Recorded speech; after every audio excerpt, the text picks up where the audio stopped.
c'était hier que par rapport aux grèves des transports, on prendra une demi-heure de temps pour terminer à 19h30 comme les facilités des gens qui vont reprendre les transports en commun parce que de 17h à 20h, normalement, il y aura moins de soucis. Alors on n'attend pas, on va commencer parce que c'est que le Seigneur a prévu d'être là, il sera là.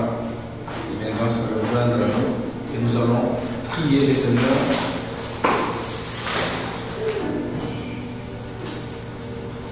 Pour commencer notre culte de ce soir. Ça, c'est le deuxième jour de rencontre, de prière avec notre Dieu. Et que nous avons hier commencé. Il va l'achever aujourd'hui, parce que c'est ce Dieu qui commence et qui termine. C'est ce qui va déjà commencer. Père, nous te prions d'être encore là ce soir, de nous assister, de nous accompagner, comme cela est dit dans ta parole, que là où 2 ou 3 se réunissent à ton nom, tu es là. Tu es celui qui écoute les prières de l'Église, les prières de ton peuple. Alors, Père, permets au Saint-Esprit d'œuvrer encore parmi nous, de nous accompagner, de nous assister, de participer pendant ce culte avec nous ensemble, Seigneur. Alors voilà pourquoi, Seigneur, nous ne pouvons pas faire ce que tu as prévu de faire avec nous sans l'aide du Saint-Esprit. Je laisse ces quelques instants d'exhortation entre ton mains et j'ordonne immédiatement à tout autre esprit qui n'est pas de Dieu, de quitter cet endroit. Et je le montre à la croix de Golgotha, là où tout est accompli. Je reprends au Père le sang de Christ dans ce lieu pour sanctifier, purifier, rendre pur, afin que tout soit en harmonie avec toi, cher Saint-Esprit. Parce que je sais que seul avec toi on fait des exploits. Que nos entendements soient connectés avec toi, Seigneur. Seigneur, ces hommes et ces femmes qui viendront et qui sont déjà là, on n'a qu'un seul but, de rentrer en connexion avec toi, Père. Alors permets au Seigneur qu'aucune personne sorte de ce lieu de la même façon qu'il est venu, Seigneur. Non, à chacune de tes rencontres, depuis que le monde est monde, c'est toujours passé quelque chose. Alors aujourd'hui, Seigneur, je t'en supplie, non pas à moi, non pas à nous, mais donne gloire à ton nom, Seigneur. Libère ceux qui ont besoin d'être libérés.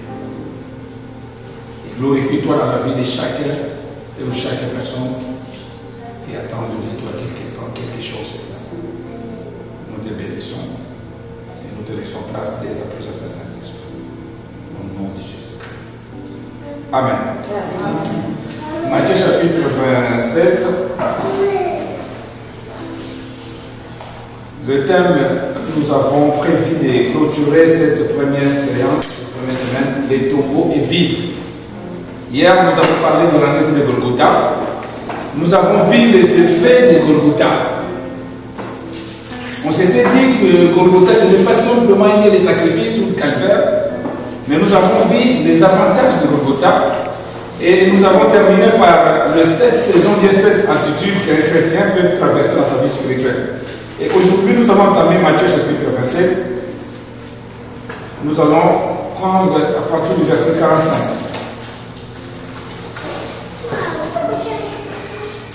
C'est la suite ou la continuité de ce que nous avons entrepris hier. On s'est arrêté à Golgotha hier. Et là, aujourd'hui, on avance jusqu'à Tombeau. Et ensemble, nous allons constater, comme ça a été le cas, que le tombeau était réellement vide. Alors, Matthieu chapitre 27, à partir du verset 45. Depuis la 6e heure jusqu'à la 9e heure, il y a eu des ténèbres sur toute la terre. Et vers la 9e heure, Jésus s'écria d'une voix forte, Eli, Eli, lama sabachthani, c'est-à-dire, mon Dieu, pourquoi m'as-tu abandonné? Quelques instants de ceux qui étaient là, ayant entendu dire, il l'appelle Élie. Et aussitôt, l'un d'eux courut prendre une éponge qu'il est remplie de vinaigre et l'ayant fixé à un roseau, lui donna à boire. Mais les autres disaient, laisse, voyons si Élie viendra le sauver. Dans d'autres versions disent, laissons voir si Élie viendra à son secours. Amen. Jésus poussa de nouveau un grand cri et il rendit l'esprit.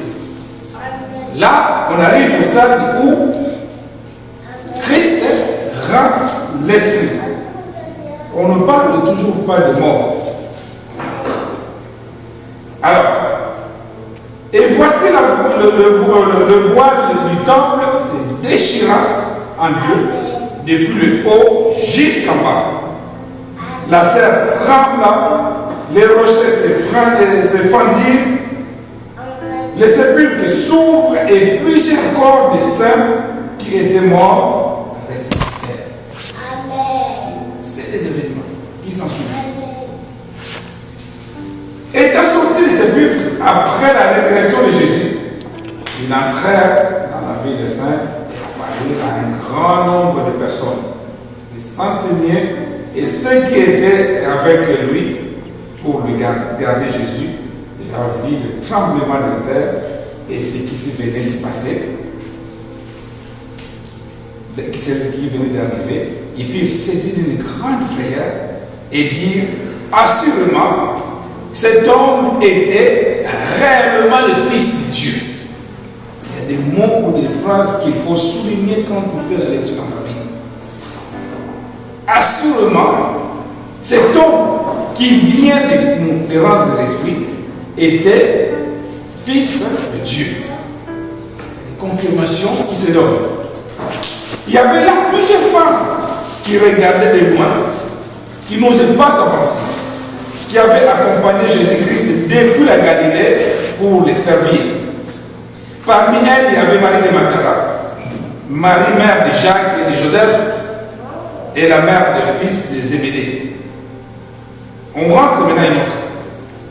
Verset 57. Le soir était venu, arrivant un homme riche d'Arimathée, nommé Joseph, lesquels étaient aussi disciples de Jésus. Il s'est rendu vers Pilate, demandant le corps de Jésus. Et Pilate ordonna de lui remettre.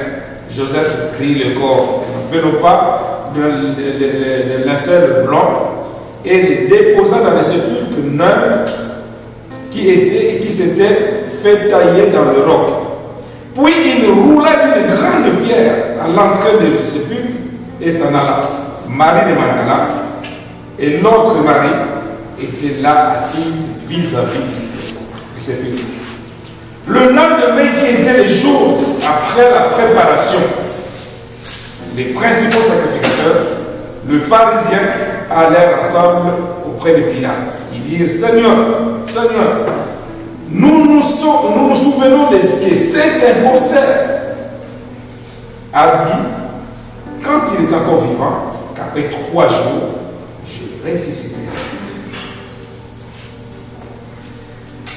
Ordonne donc que le sépulcre soit gardé jusqu'au 3e jour, afin que ses disciples ne viennent pas nous déborder ne viennent pas dérober le corps et dire au peuple qu'il est ressuscité des morts. Ils ont dit c'était un imposteur. Et cette dernière imposture, serait pire que la première. Pilate leur dit, vous avez une garde, allez garder-les comme vous l'entendez. Et s'ils s'en allent, ils s'assurèrent de ce au moyen de la garde après avoir scellé les pierres. Là maintenant, à partir du chapitre 28, on rentre en scène. Après le sabbat, toujours dans Matthieu 28 maintenant, à l'aube du premier jour de la semaine, Marie de Magdala et l'autre Marie allèrent voir le sépulcre. Et voici, il y a eu un grand tremblement. Le premier tremblement, c'était quand il rendit là. Et le deuxième tremblement, c'est quand ils vont aller rendre visite. Voici ce qu'il déclare la Bible. Il y a eu un grand tremblement, verset 2. Car un ange du Seigneur descendit du ciel, vint rouler la pierre et s'assit dessus. Son aspect était comme l'éclair et son vêtement blanc comme la neige. Les gardes tremblèrent de peur et devinrent comme morts. Mais l'ange prit la parole et dit aux femmes, pour vous, ne craignez pas, car je sais que vous cherchez Jésus-Christ qui a été crucifié. Il n'est point ici, il est ressuscité comme il avait dit. Venez de vous-même voir le lieu où il était couché. Le mot dans la Bible a des sens. On ne parle pas, quand on s'agit de Jésus, on ne parle pas de la mort, on parle qu'il a rendu l'âme. Et dans le sépulcre, on nous dit, venez voir le lieu où il était couché.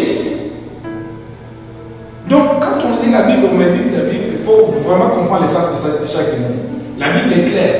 Quand c'est A, ils disent A. Quand c'est B, ils disent B. Là, ils disent, venez voir là où le lieu où il était couché. Alors, quand on parle de coucher, on ne parle pas de la mort, on parle de sommeil. Amen. Il a été dit quelque part que cet homme vit les effets qui se sont manifestés avant sa mort et pendant la mort. Il est assurément fils de Dieu. Alors, aujourd'hui, il y a des gens ou dans les années passées ou des années à venir qui vont prétendre prendre le même titre. La Bible les a annoncé, que les gens viendront passer par là, c'est proclamer Dieu. Mais voyez le fait marquant qui se démarque que cet homme n'était pas n'importe qui. Le lieu qui était couché était vide. Oh, c'est là où l'homme de Galilée entre en scène. Alors, et allez promptement dire à ses disciples qu'il est ressuscité des morts. C'est seulement après avoir constaté que le lieu où il était couché est vide, là maintenant on implique le terme mort. Et voici, vous précédez à Galilée, c'est là que vous le verrez. Voici, je vous l'ai dit. Elle s'éloignait promptement cette femme de sépulcre et avec crainte, avec une grande joie en même temps, courir pour porter la nouvelle aux disciples. Et voici Jésus vient à leur rencontre. Alors, vous savez, c'est un beau texte qu'il faut lire, le chapitre 27 et le chapitre 28. Alors, je disais, quand quelqu'un décède, premièrement, on se dit, voilà, parce que quand quelqu'un est malade, pardon, on se dit, voilà, cette personne souffre. On a encore l'espoir, parce qu'on se dit, c'est une maladie, ou demain, il pourrait être guéri, et il sera encore parmi nous. Mais la déception ou bien le ouf de découragement, ça arrive quand la personne est morte. On se dit, voilà, la mort, selon les humains, c'est fini. La maladie, on peut encore avoir l'espoir. On peut encore espérer. Et parfois, on continuera encore à prier tant qu'il est encore vivant. On dit, voilà, certes, c'est une maladie, même dit qu'il a, mais il y a encore l'espoir. Mais on perd totalement l'espoir quand le mot mort intervient dans la vie d'une personne. Mais, regardez quelques faits marquants. La mort de Christ. Et certainement à l'époque de Jésus, il y avait beaucoup de gens qui mouraient chaque jour, comme aujourd'hui. À l'heure où nous sommes en train de parler, on est en train de se rassembler dans ce lieu pour prier, parler de Jésus. Dans chaque partie du monde, il y a des choses qui se passent. Il y a des gens qui viennent sur la terre par la naissance, tout comme il y a des gens qui nous quittent par la mort. Donc certainement, À l'époque de Jésus, parce que la Bible nous dit que le monde est toujours le monde comme avant, donc rien de nouveau. Donc certainement à l'époque de Jésus, pendant qu'on était en train de lire l'histoire de Christ, la mort de Christ, il y avait certainement des gens qui mouraient aussi à l'époque. Dans le même jour. Peut-être le même jour, dans la même contrée, il y a eu beaucoup de gens qui sont morts. Mais on est ciblé, la Bible a ciblé la mort de cet homme d'une manière extraordinaire. On nous a dit, premièrement, nous avons relevé beaucoup de faits. La première chose, on nous a dit qu'il y avait les ténèbres. Il y avait une forte ténèbre quand Christ, avant qu'il puisse se rendre de l'âme, la Bible dit qu'il y avait la ténèbre. Deuxièmement, il y avait un cri qui sortait quelque part, dit à la souffrance de cet homme. Il dit, l'âme à Samaritain, mon Dieu, pourquoi m'as-tu abandonné? Et bien souvent, les gens, parfois, ils ont une confusion sur ce cri-là, sur cette... Là, c'est l'homme qui parle. Parce qu'en Jésus-Christ, il avait l'aspect de Dieu, du spirituel, de Dieu et de l'homme en même temps en lui.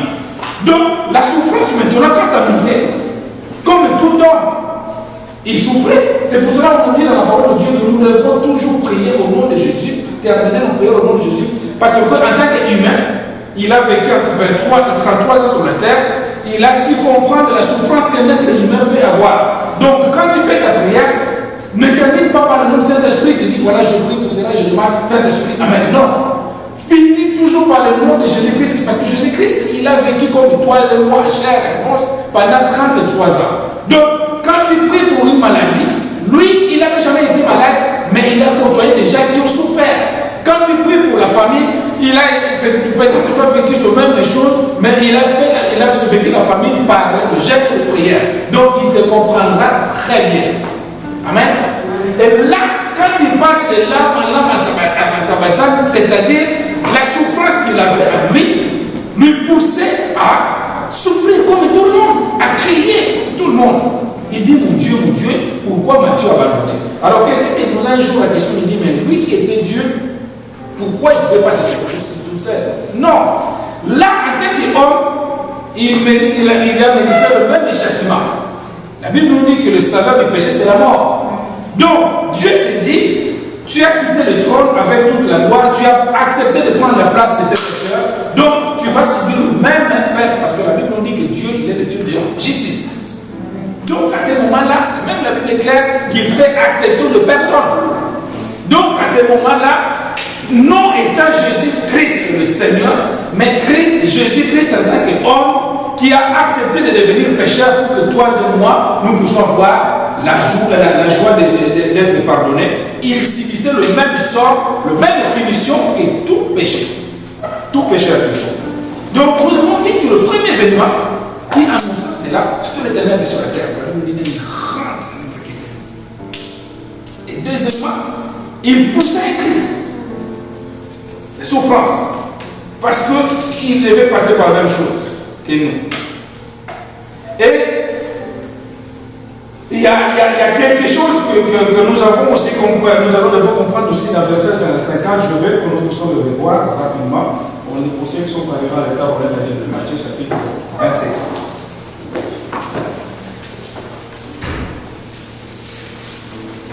Dans 47, verset 47-48, on commençait à se moquer de lui. Mais toi qui se disais que tu es Dieu, tu as sauvé beaucoup de gens, mais sauve-toi. Or, je vais dire à une personne que parfois, sois pas étonné, plutôt, quand en tant qu'enfant de Dieu, traversant des moments difficiles, traversant le chemin de Calvaire, traversant Golgotha, comme on avait dit hier, que les gens puissent se moquer de toi, tu dis de toi, tu pries. Surtout nous, les hommes de Dieu, les enfants de Dieu, on te dira parfois, mais tu imposes pour nos malades, tu déclares telle chose, mais pourquoi toi, c'est la vie? Christ a vécu la même chose. On dit à Jésus, mais oui, mais toi, on a dit partout. Tu sauvais les malades, tu guérissais. Mais pourquoi toi, tu ne peux pas te sauver tout seul? Non, je vais te dire une chose. Hein. Quand tu entends ce genre de moquerie, bénis le Seigneur parce que tu es dans la lignée de Dieu. Tu es dans la lignée de Dieu. Qu'est-ce qui est impossible à Dieu de faire s'il est capable de faire le plus grand miracle? Mais c'était dans le plan de Dieu. Et on a dit l'Éternel, et pour 5 ans, il y a eu la moquerie de Jésus, que les gens commençaient à se moquer de Jésus-Christ. Et dans verset 50, je disais, il y a quelque chose que j'ai aussi me soulever. La Bible nous dit que les gens sont venus pour constater réellement qu'il a rendu l'âme. Pour nous, la partie qui nous intéresse, parce que quand on l'avait arrêté, on l'a amené sur le chemin du calvaire, c'était bien. Jusqu'à hier, quand on arrivait à Golgotha, c'était bien. Nous avons vu les avantages de ce parcours-là. Mais à partir du verset 50 de ce livre de Matthieu, quand il a rendu l'esprit, là, nous nous en pensons. Amen. Alors, directement, le 5e événement que je vais relever, le voile du temple de haut en bas s'est déchiré. Vous savez, il y a des choses qu'on peut parfois omettre, oublier, mais n'oublie jamais le bienfait de Christ sur la croix. N'oublie jamais. Aujourd'hui, si on peut se proclamer comme on est aujourd'hui, à la vie qu'on a, peu importe le souci, la misère, le problème qui peut nous environner, mais le sacrifice de cet homme, Christ, nous fait des choses. Il ne faut jamais être ingrat. Peu importe la situation que tu peux traverser, dis merci pour Golgotha et merci pour ce que tu as fait. La Bible dit que le voile s'est séparé. Alors, ça nous a donné l'accès. Je disais qu'à partir de cette traite de la l'âme, c'est là qu'on rentre dans cette eau. Ça nous a donné l'accès. Aujourd'hui, je disais hier qu'on n'a plus besoin de passer par X ou Y, on a le contact direct par le chemin de la croix. On a vu la signification de la croix hier pour ceux qui étaient là. Que la flèche verticale nous met directement en liaison avec le Père, sans passer par des intermédiaires. Malheureusement, il y a des gens qui n'ont pas encore compris, qui vont toujours pour confesser leur péché passer par une autre personne derrière un mur. Lui dire ce que je fais. Mais moi je te dis que ce mur-là, le voile a été séparé. Mais maintenant, tu n'as pas besoin de séparer. Tu peux le voir. Il suffit juste de le comprendre et comment le contacter.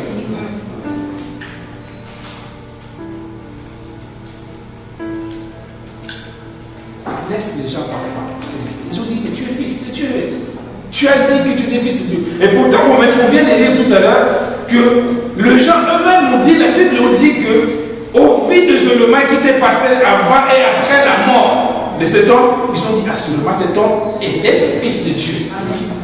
Mais malgré cette confirmation, ils continuent à se moquer. Laisse les gens se moquer. Il y a des gens parfois qui se découragent et disent rien ne marche. Je priais, je fais ces... Et vous savez, ces gens-là, c'était comme là qui se disaient à Christ, mais toi, tu as sauvé des gens. Tu as prié pour les malades. On a vu quand on était à Capernaum, qu'est-ce que tu as fait comme miracle, mais pourquoi tu ne fais pas aujourd'hui? Oui, on te dira la même chose. Ah, mais ça fait des années que je te vois prier. On t'avait proposé d'aller en boîte, tu discutais que toi tu as dit non, moi ces choses ne veulent pas toujours mon Dieu, mais quel est ce que ce Dieu-là t'a amené, t'a apporté aujourd'hui? Laisse-les. Laisse-les parler. Tant que le tombeau était constaté vide, ils seront là pour l'attendre.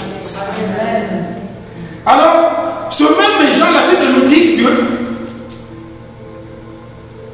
quand un certain Joseph, avec son bon cœur, il dit donne-moi les corps.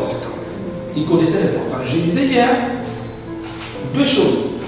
Il faut savoir laisser une place très importante dans ta vie pour Christ. et savoir les positionner à un niveau très... En fait, de la manière où tu prends Christ et tu considères Christ dans ta vie, c'est la manière où Christ va te considérer. Si pour toi, tu nous dirais qu'il grandissait avec une sagesse et une intelligence qui était remarquable. Si, que de la manière où il enseignait la parole, jamais on va enseigner comme cet homme.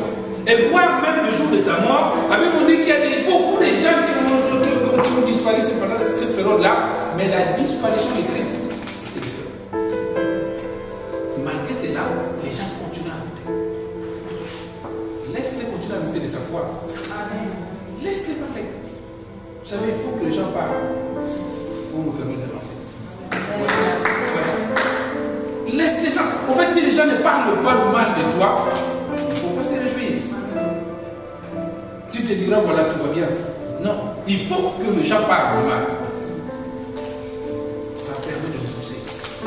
Ça permet de s'accrocher. Ça nous permet de dire, voilà, il faut que mon Dieu se lève.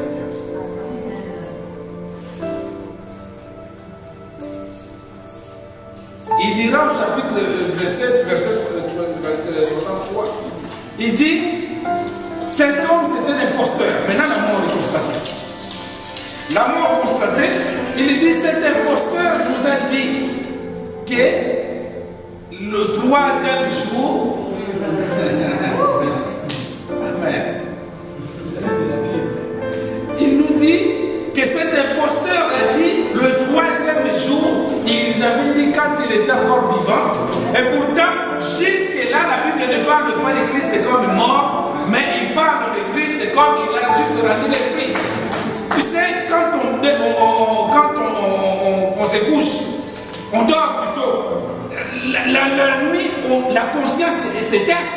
C'est la circonstance qui prend le relais. Mais ça ne veut pas dire que quelqu'un qui dort, il est mort. Cet imposteur nous a dit, quand il était encore en vie, que le troisième jour, il va ressusciter. Mais alors, chose étonnante et curieuse, vous dites que ce sont des personnes qui sont imposteur. Mais ils ont peur de l'imposteur, ils envoient des gardes pour aller veiller sur cet imposteur. Quelle contradiction. Mais si c'est juste un imposteur, laissez tranquille. Il dit non, allez veiller, allez surveiller. Les anges qui sont, les gardiens qui sont là. Puis là, tu l'as dit, bon, allez-y, on va surveiller. Nuit et jour. Tu sais, toi qui vis dans la panique et dans la peur, je veux te rassurer quand tu es en Christ. Tes ennemis peuvent s'élever H24. Veillez, on va voir maintenant, on verra de quelle porte il va sortir. N'est-ce pas celui qui donne le sommeil et c'est Christ? Et je me suis posé la question, mais les gars qui étaient là, à quelle seconde ils n'ont pas vu l'ange s'asseoir sur-dessus de la terre? Il s'est déjoué le plan de l'énergie. Il dira, sois tranquille, ne te promène pas les yeux inquiets. Il garde, il veille sur le sépulcre. Je pense que s'ils étaient salariés, ils allaient être débouchés. On vous dit de garder, de veiller sur quelqu'un et du coup, à la seconde même, l'ange arrive, ils n'ont pas vu, parce que celui qui donne la vision, c'est Christ. C'est lui qui entre les mains de Dieu, il est sous la protection de Dieu. Tu peux même rester tranquille, dors à l'aise. Il arrive. Quand le yeux s'ouvre, il voit la pierre déroulée et un tonton ange assis sur le tranquillement sorti. Panique générale. Ça s'est passé quand et comment? Vous savez, tes ennemis parfois ils sont dans la panique générale, mais cette nuit c'était pour l'achever. On est venu, on est venu à 10 et 12, mais c'était pour l'achever. Mais on n'a même pas su comment il a su, il s'est échappé. Oui. C'est lui qui garde Israël et dort il est. Ils ont venu ce soir. La Bible nous dit vêtu tout en blanc. Tranquillement, il voulait dire sans poser la question. Il dit, ah, n'est-ce pas? Vous cherchez celui, vous l'avez mis ici. l'histoire s'est accomplie.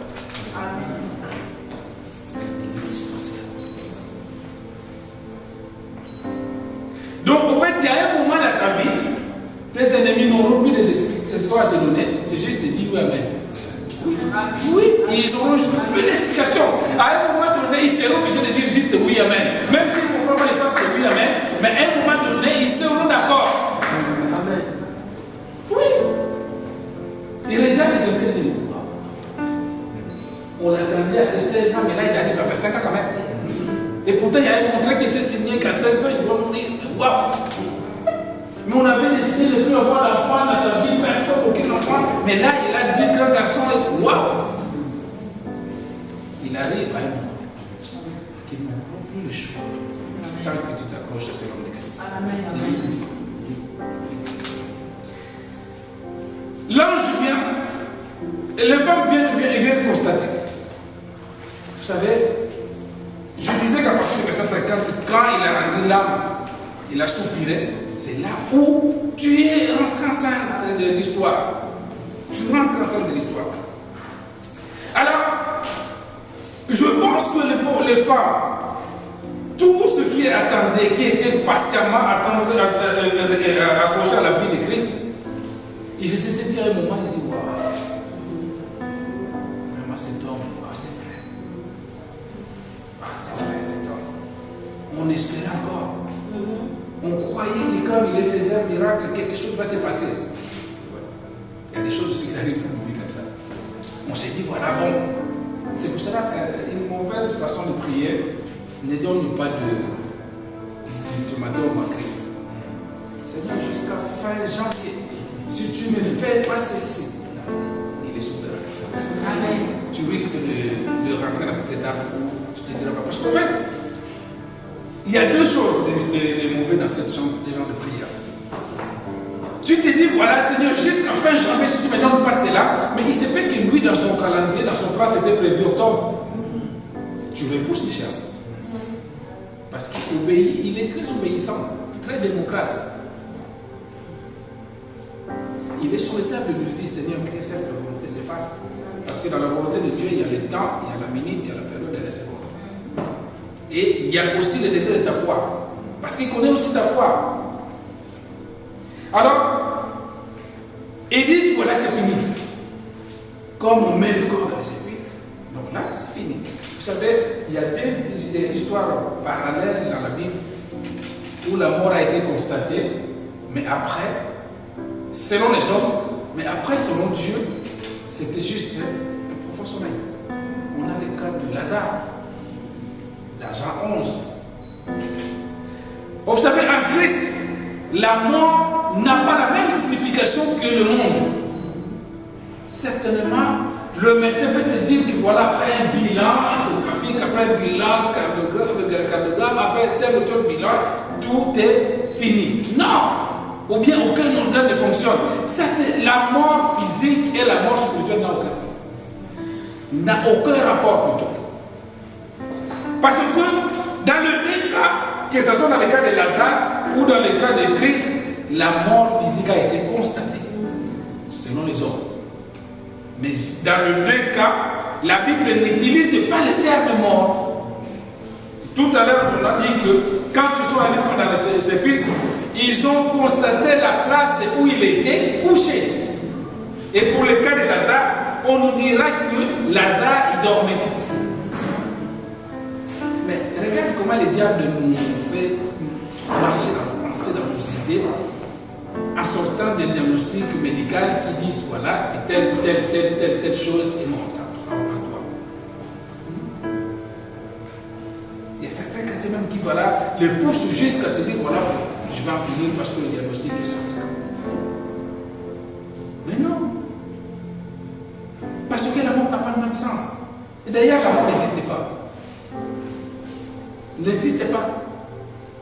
Il n'y a aucune finalité dans la vie. Même après la mort physique, la vie continue. Donc, à toi qui se dis, voilà, moi, de toute façon, je m'en fous quand je vais mourir tout de suite. Non!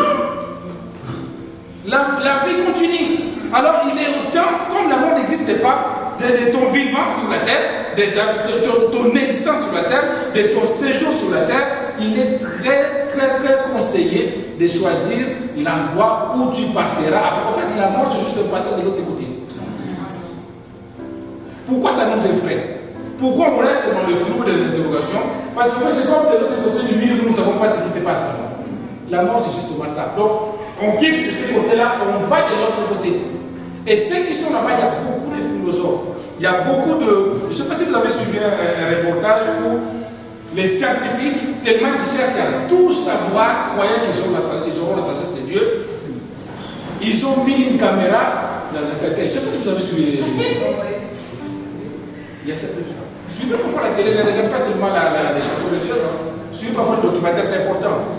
Si, c'est important. Ils ont mis une caméra dans un cercueil.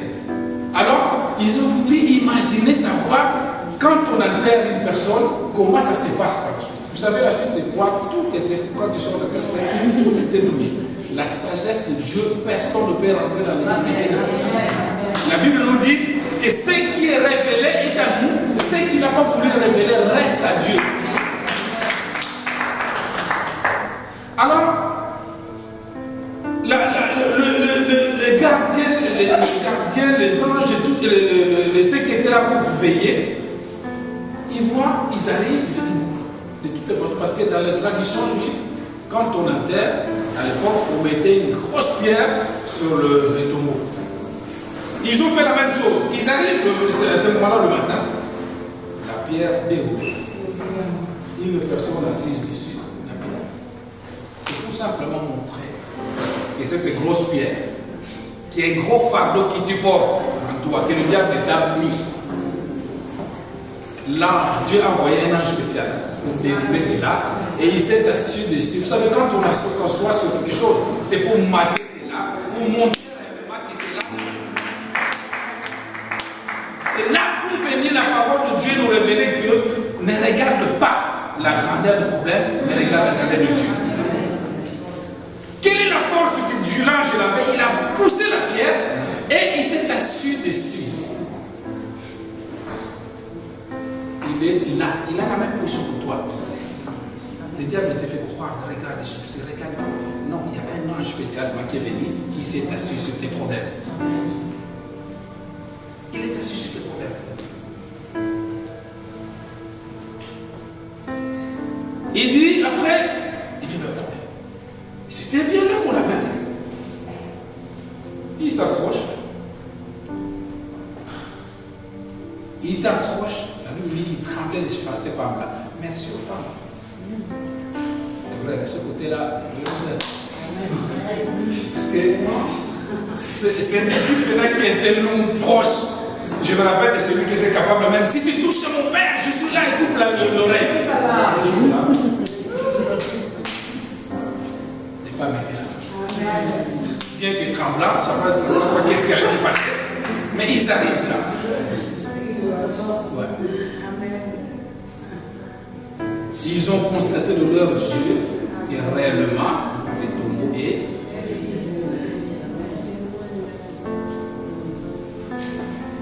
Ouais.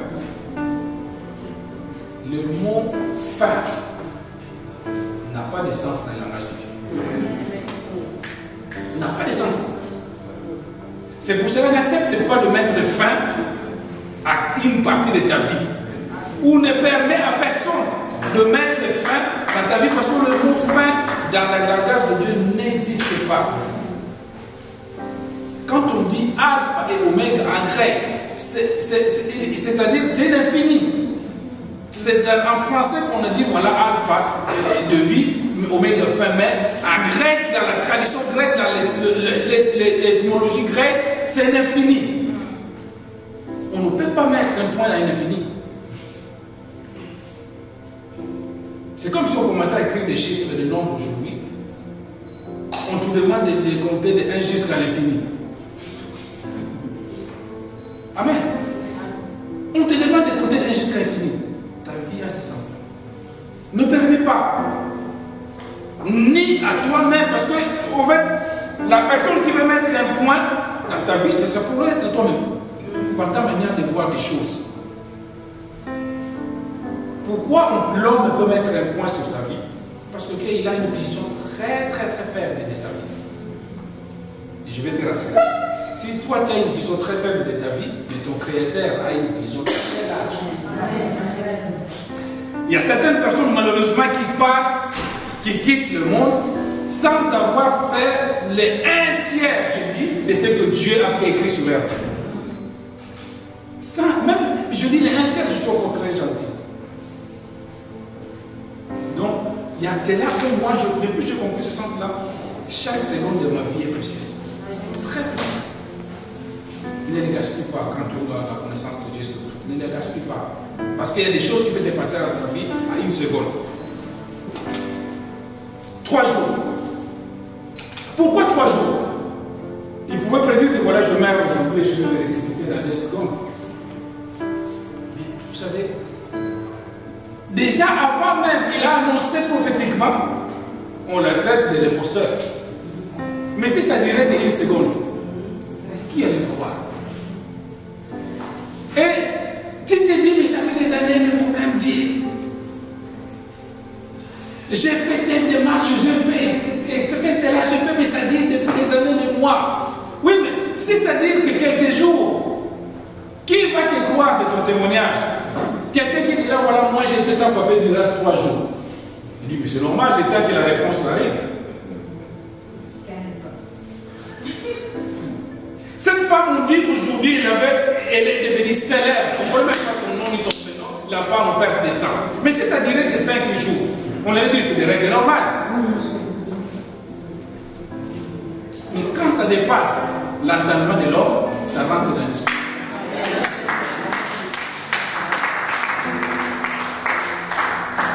Oui. Il sait le nombre d'années que tu es dans cette situation-là.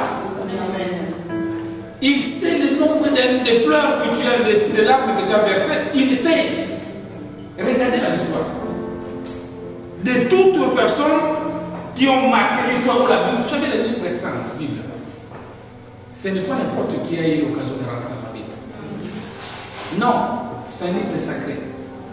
Mais tous ceux qui ont traversé des moments difficiles, des épreuves dont ils ont eu la grâce de rentrer à la parole de Dieu dans la Bible, leur situation passait par 3 étapes.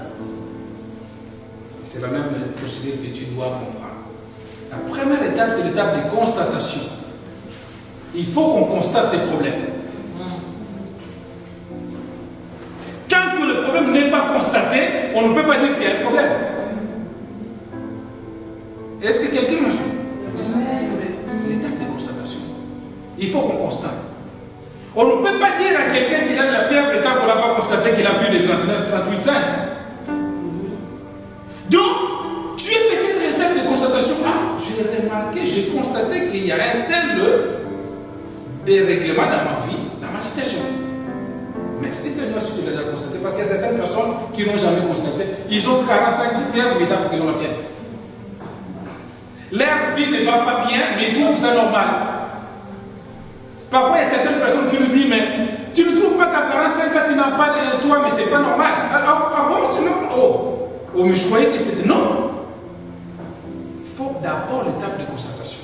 On va constater comment, quand on sort dans la pratique normale, la température normale, la viande de corps d'une personne, c'est 35,7 maximum. En dessous, ça devient, et puis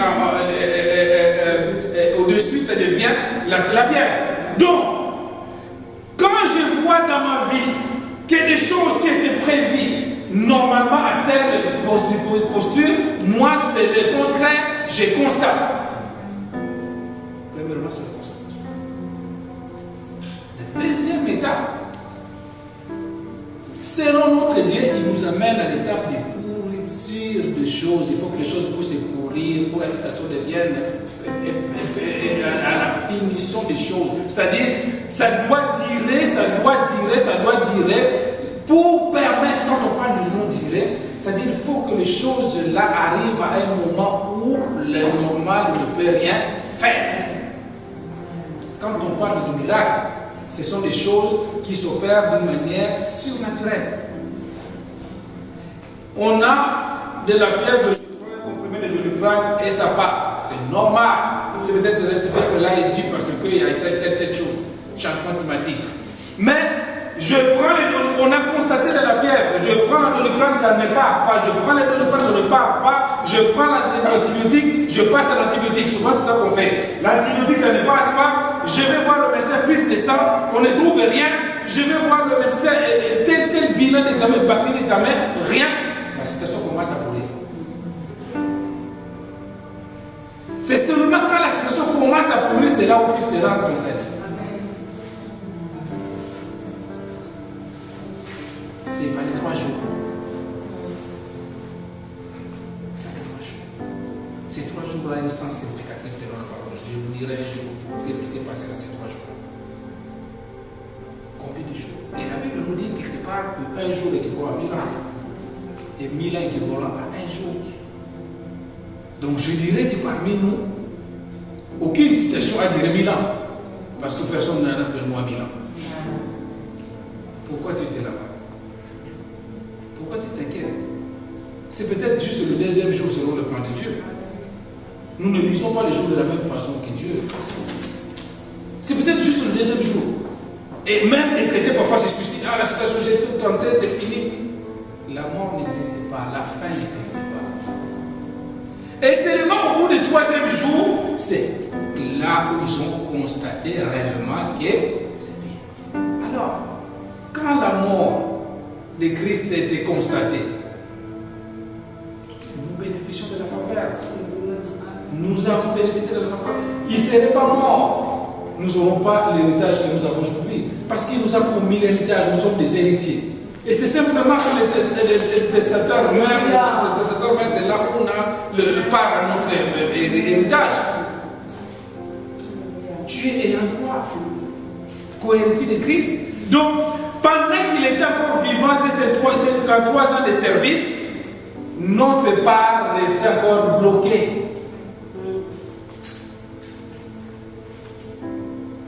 Un ayant droit ne peut avoir accès de sa part simplement quand c'est lui qui a fait le testament. C'est pour cela parfois quand on constate bien l'histoire de Christ, je dirais c'est un bien pour nous. C'est un très grand bien pour nous. Dans Matthieu 28, vous allez juste le noter.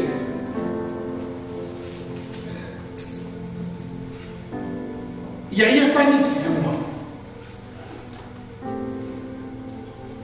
Il y a eu un panique. Et cette panique-là, ça arrive dans la vie de chaque personne. Le problème t'étouffe. Les soucis t'étouffent. La misère vient s'ajouter. Ne panique pas. Je vais te rassurer. Dieu est toujours à côté de chacun de ses enfants. Amen. Amen. Je disais hier que même quand tu ne vois pas la présence de Dieu, tu ne le sens pas. Parce qu'il y a certaines personnes qui ont l'habitude de voir Dieu par des sensations. Quand je vois là, je prie, mais je prie, on dirait, pasteur, on dirait Dieu. Non. Dieu n'est pas toujours dans la même position. Il peut venir par des sensations, demain il peut venir par les doux silences, tranquille et doux silence, mais il est là. Mais même à l'époque, parfois c'était toute forme de nuit qui se présentait. Mais il est là. Il a dit, je ne te quitterai pas jusqu'à la fin de tes jours. Alors, quand tu vois que les choses s'empirent, que plus rien ne va comme tu le souhaites, il est là. Il attend juste un moment. Quand tu verras que cela commence à t'étouffer, il enverra l'ange pour repousser les problèmes et s'asseoir sur ces problèmes. Ils ont vu effectivement qu'ils trouvaient vide. Vidé de tout. De tout. Quand on dit le terme vide, c'est qu'il n'y a plus rien. Donc maintenant, place à toi pour remplir ce que tu veux remplir. Je ne sais pas si les gens me comprennent. Oui. Il a dépouillé, en fait. Dans cet herbe-là, il a dépouillé tout ce qui est à comprendre. C'est à toi de rappeler ta première vision étymologique de cette herbe. Et c'est une assurance aussi pour nous. Parce que si la mort a été constatée, c'est le contenu de son héritage. Il y a des gens qui vivent avec l'identité de notre personne, avec l'héritage de notre personne. C'est pour cela qu'il ne faut jamais copier l'autre, il ne faut jamais habiller X ou Y. Et je te conseille, dès lors que tu rencontres Jésus dans ta vie comme Seigneur et Sauveur, va fouiller dans ton héritage, qu'est-ce qu'il est écrit. Il a laissé un mot à chaque. C'est comme nous le vivons. Tu peux avoir tes 10 enfants avec des millions de biens, mais tu ne laisseras pas tous sur la même chose. Tu diras au premier fils, cette maison de Saint-Gratien de 10 étages, je te le donne. Au deuxième, tu lui diras, la belle voiture, la limousine, c'est à toi de donner. Christ, il a écrit un mot sur ton héritage. Est-ce que tu as eu le temps d'aller chercher? Quelqu'un a veillé dans sa prière, Seigneur, dépose l'onction à moi comme tu avais déposé à Moïse. Parce que lui, c'est tout à fait normal, en lisant la Bible, il voyait Moïse, c'est modèle. Il continue à faire cette prière. Un jour, pendant qu'il est en train de prier, il a vu l'ange apparaître, il le toucher comme ça. Il a dit, mais je t'entends chaque fois à me demander de te faire comme Moïse. Donc tu veux aussi que tu puisses tuer un Égyptien comme Moïse a tué nous. Ah non, ne passe pas dans ce sens-là, mais juste au niveau d'onction. Il lui a ouvert les yeux, il lui a dit, regarde ce que je t'ai donné, c'est plus que Moïse. Aujourd'hui, cet homme, il est grand. Il y a quelques mots qui sont écrits sur ton dossier. Tu as un testament que Dieu t'a dit. Il dira dans Jérémie 33, 3, invoque-moi, je te répondrai. Et je te montrerai des choses. Mais les chrétiens sortent de cette étape-là. Dès que l'on constate un problème, directement, on saute l'étape de laisser pourrir la situation. Lamentation directement, troisième étape. Vous savez, s'il y a des méchants, comme les esprits m'ont fait, mauvais ou les démons, mais Christ, il est amour. Et quelqu'un qui est rempli d'amour ne peut que souhaiter que du bien pour ses enfants. Il nous a dit que si vous, en tant qu'humain, méchant que vous êtes, mais des fois vous savez donner de bonnes choses, et à combien moi amour?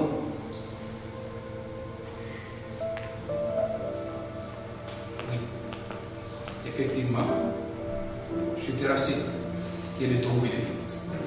Tu peux t'en réjouir. Parce que maintenant, comme le tombeau est vide, tu as la possibilité d'aller fouiller sur ton héritage. Tu as quelque chose. Ne reste pas comme ça sans le chercher. Tu as quelque chose. Qui peut te le montrer, la partie qui te concerne? C'est le Saint-Esprit. Un chrétien qui garde une connexion avec le Saint-Esprit, il a accès à son dossier. Il a accès à son héritage.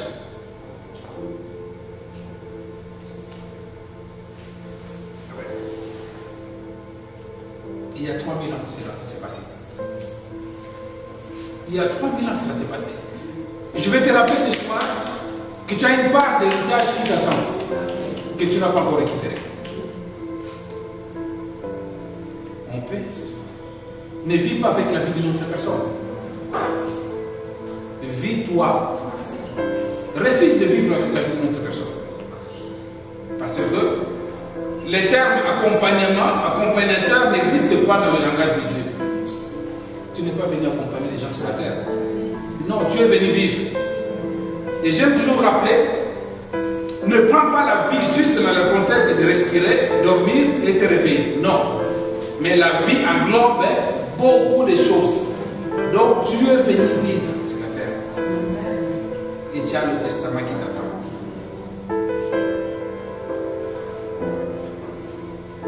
Dans le testament, Il y a certaines choses que toi, tu te lamentes aujourd'hui, parfois que tu as envie.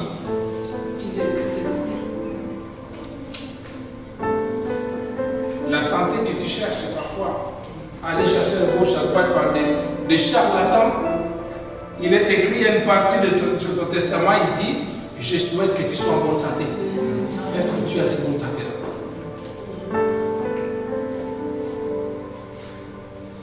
Combien de gens qui ont abrégé leurs jours sur la terre, leur vie sur la terre, le nombre de jours sur la terre pour aller chercher l'argent quelque part, où ils vont te rendre des comptes plus tard, signer un accord, un contrat avec le monde des ténèbres. Mais dans la part des contrats, il a dit, moi je souhaite que tu sois prospère. Mais parce que tu ne savais pas. Vous savez, le bonheur ne se trouve qu'à Jésus. Non. On était jeunes, enfants, petits. On ramenait parfois des magiciens à l'école pour nous faire distraire et passer des moments sur la télé. Ah, les magiciens viennent à l'école. Et moi, curieux que j'étais, un jour là, le magicien qui arrive, on était un jour à l'école primaire. Il a demandé, il a pris le feuille de papier, il a soufflé des billets. Je dis, waouh! Et j'étais curieux, je dis, il doit être riche, ce monsieur. Et quand il a fini son spectacle, le mec il est sorti avec des tongs bizarres, tout ça. Il récoltait l'argent qu'on avait dans les doigts d'entrée. Waouh! L'argent ne vient que de Dieu. Pourquoi les magiciens, quand tu vas les voir, les féticheurs, les marabouts, quand tu vas les voir, ils te demandent quoi? Que tu lui ramènes l'argent, la sueur de ton front. Mais s'il était capable de multiplier l'argent, de donner le bonheur, il suffit qu'il donne comme ça 10 milliards. Mais ce sont les plus malheureux parce qu'eux aussi dépendent de celui qui a le pouvoir de donner l'or et l'argent par Dieu. Et il est écrit dans ton testament. Il est aussi écrit que tu devrais vivre paisible longtemps.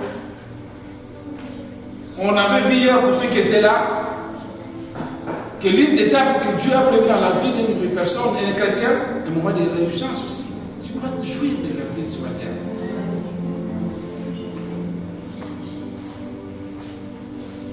Il est aussi écrit dans ton testament, parce qu'il a été dit, que moi je m'en vais.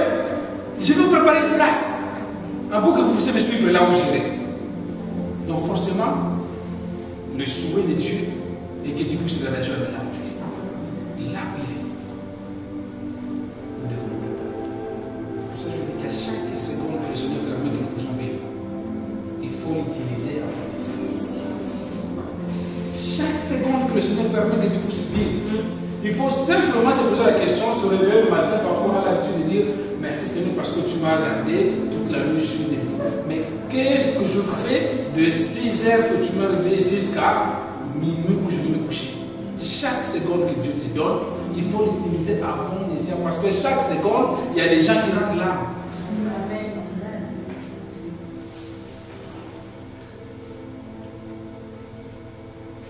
Tu es aîné à toi.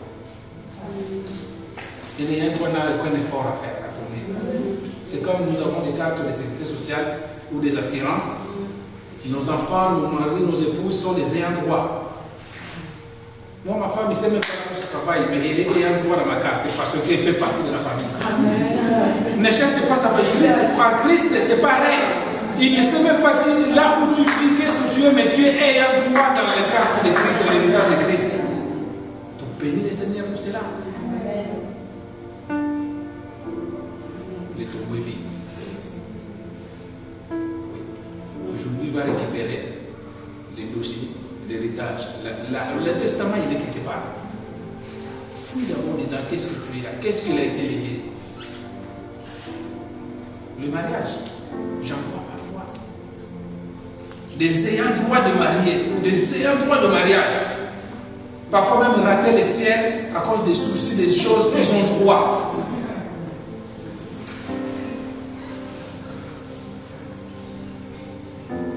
La multiplication, la fécondité, mais j'en vois des gens qui vont aller.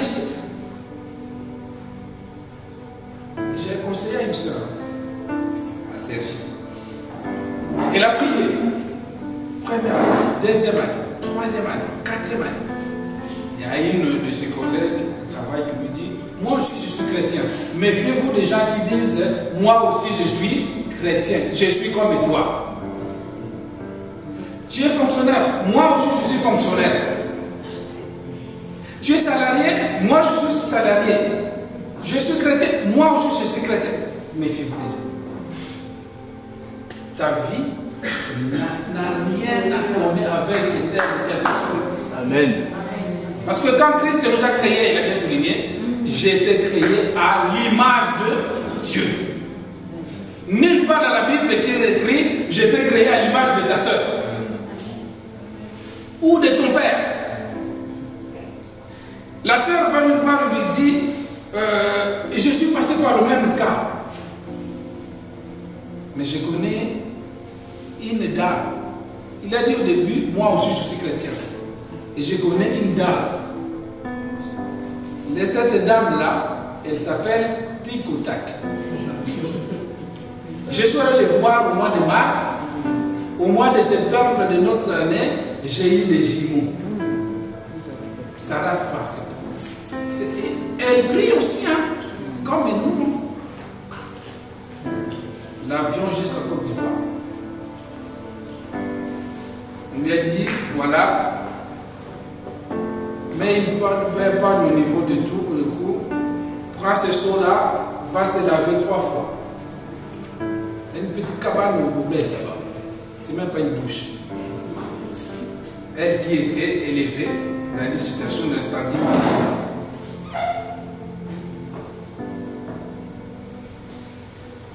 Ça maintenant, quand tu portes le pain, tu le mets ici, tu le garderas sur ton ventre et ça va transmettre des ondes. Moi aussi. Il faut se méfier. La seule personne qui peut orienter ta vie, c'est Jésus. Amen. Même si quelqu'un te dit, moi aussi Jésus m'a donné, ton Jésus parfois c'est pas le même chose. Vous savez, il y a beaucoup de Jésus dans la Bible. Jésus c'est un prénom, comme Joseph. C'est pour cela que lui il s'appelle pas seulement Jésus. Mais si tu veux l'appeler par Jésus, dis Jésus-Christ de Nazareth. Parce qu'à l'époque, ils rajoutaient les noms de la ville où la personne habitait. Quand tu prends Élie de Bethanie, Éthel, tout donc, quand tu dis Jésus de Nazareth, Jésus-Christ de Nazareth, on va identifier Christ. Mais Jésus, surtout le côté espagnol, il y en a beaucoup de choses ainsi. Il peut t'amener vers un Jésus qui son prénom Jésus, mais son nom c'est Manuel.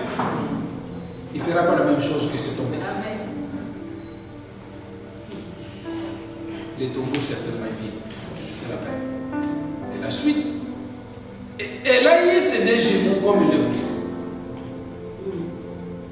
Mais les enfants, quand ils sont nés, moi j'ai l'habitude d'aller prier pour les enfants des sœurs, des frères de l'église. J'arrive à la maternité de Pontoise avec la vision de l'aigle que Dieu nous a donné. Je vis cet enfant-là, il riait déjà à son âge.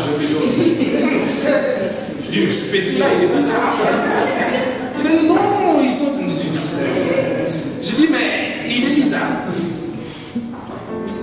Ouais. J'ai dit, il est bizarre. Le petit sortait dans le ventre de son maman, allait jusqu'au Cotonou, il revient tranquille le soir.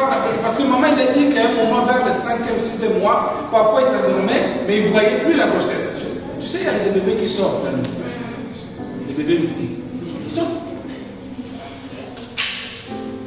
Je dis, cet enfant-là, si je lui pose le main, l'onction va rencontrer le monsieur démoniaque, tu vas l'attirer demain. Parce que mon Jésus ne va pas faire la différence que ça c'est un bébé. Il va l'attaquer comme tout autre démon. Il dit, prie, je ne vais pas sauter. Et c'est là qu'il m'a avoué qu'il s'appelle, c'est un bébé là, des bébés qu'on prend de ce sens-là, ça s'appelle des Vouloussi.